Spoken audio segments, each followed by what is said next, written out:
सिंहासन पर भारत माँ आसीन रहे। मैं सदा देशभक्त रहूं, मेरा देश सदा स्वाधीन रहे। सुप्रभात सभी को। मैं प्रकृति खत्री, कक्षा 7वीं, केंद्रीय विद्यालय अगस्त्यमुनि की छात्रा आप सबको 74वें स्वतंत्रता दिवस की शुभकामनाएं देती हूँ और आपके समक्ष कुछ विचार व्यक्त करना चाहती हूँ। किसी देश के लिए उसकी स्वाधीनता दिवस से अधिक कोई पावन पर्व नहीं। गुलामी से मुक्त होकर स्वतंत्रता की सांस लेना कोई कम महत्व की बात नहीं। कहते हैं कि पराधीन सपने हों सुखम नाही। 15 अगस्त 1947 को भारत आजाद हुआ। इस दिन भारतवासियों ने पराधीनता की जंजीरें काट दी। इससे पहले स्वतंत्रता प्राप्ति के लिए एक लंबा संघर्ष चलता रहा। इस संघर्ष का सूत्रपात वर्ष 1857 ईस्वी में ही हो गया था, जब लक्ष्मीबाई, बहादुर शाह जफर, तात्या टोपे, कुंवर सिंह तथा नाना साहब जैसे वीरों ने मिलकर अंग्रेजों के विरुद्ध स्वतंत्रता संग्राम छेड़ा था। सन 1857 के स्वाधीनता संग्राम के इस प्रथम युद्ध में भारतीयों ने जो एकता प्रदर्शित की, उससे यह लगने लगा था कि भारतीय अब अधिक समय के लिए पराधीनता में नहीं रहने वाले। स्वाधीनता संग्राम की चिंगारी सुलगती रही।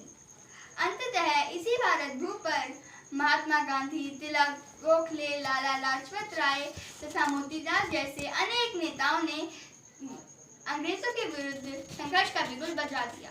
एक और महात्मा गांधी के नेतृत्व में अहिंसावादी आंदोलन छेड़ने वाले स्वतंत्रता सेनानियों का दल था, तो दूसरी ओर भगत सिंह, राजगुरु, सुखदेव, चंद्रशेखर आजाद तथा पंडित राम प्रसाद बिस्मिल जैसे क्रांतिकारियों का, जो कि अपने उद्देश्य की पूर्ति के लिए कुछ भी करने को तैयार थे।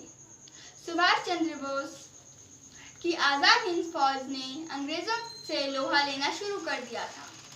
भारत छोड़ो आंदोलन से स्वाधीनता संग्राम एक निर्णायक दौर में पहुंच गया था। अंततः 15 अगस्त सन 1947 को भारतवर्ष आजाद हुआ।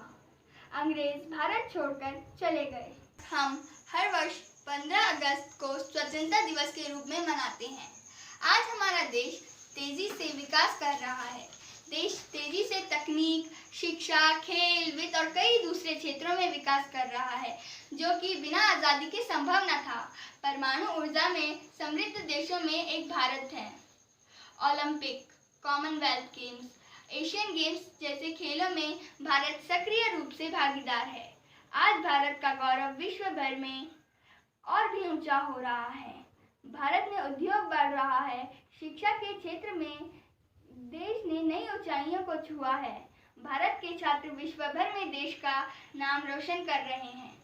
देश के वैज्ञानिक मेहनत करके अंतरिक्ष के क्षेत्र में भी उपलब्धियां प्राप्त कर रहे हैं।